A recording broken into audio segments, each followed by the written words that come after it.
Well, one of the nice things about my position is I don't have to entirely understand myself because I'm self-defined as a primitive. When we talk about decamping from Newtonian space, and you're asking me, what would it look like? I'm as puzzled as you are. I don't know. Is it nanotech? Are we going to become ant-high and all live in 1 acre of the rainforest? Are we going to find a way to completely transpose ourselves into the net and just shed our bodies the way we once shed the placenta that connected us? I once said the body is the placenta of the soul. But is that a religious statement or a technological goal? What do we mean the body is the placenta of the soul? And then people get really agitated because a lot of people, and I include myself among them, rather like the body. And you can imagine a debate in the Archaeozoic ocean when people of a very scaly and lantern-jawed type said, listen, we're leaving for the land. You say, you cannot live on the land. There's no water on the land. The land is our whole being. We're defined by the water, the joy of swimming, the great, on and on and on. Well, some organisms turned their back on that. And so then we had the conquest of the land. It's a big thing. It's a big thing because what we're being asked is, what is humanness?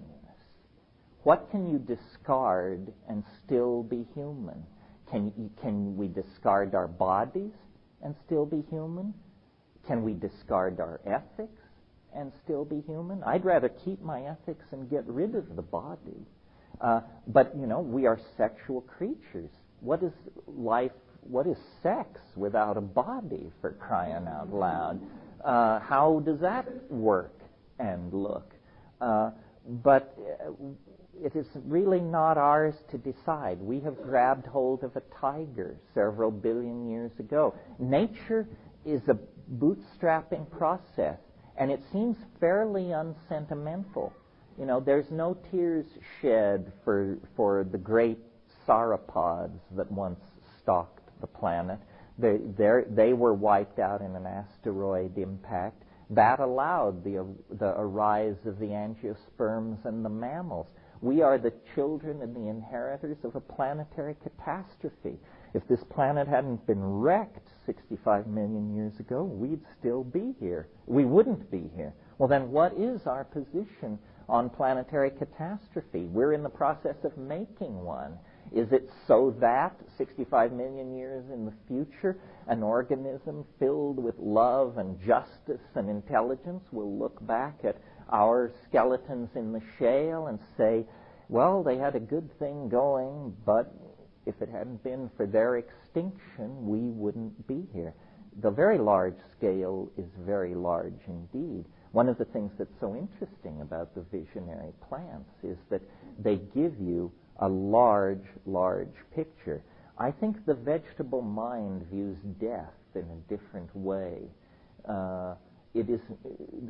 Vegetables are eternal in a sense. Through vegetative propagation, they can live virtually forever. Life lies very close to the surface in us, and if it's crushed out, we're very alarmed. Our sense of uniqueness is so highly evolved that our own death becomes for us the most universal tragedy we can conceive of. That's a serious ego dislocation, I maintain.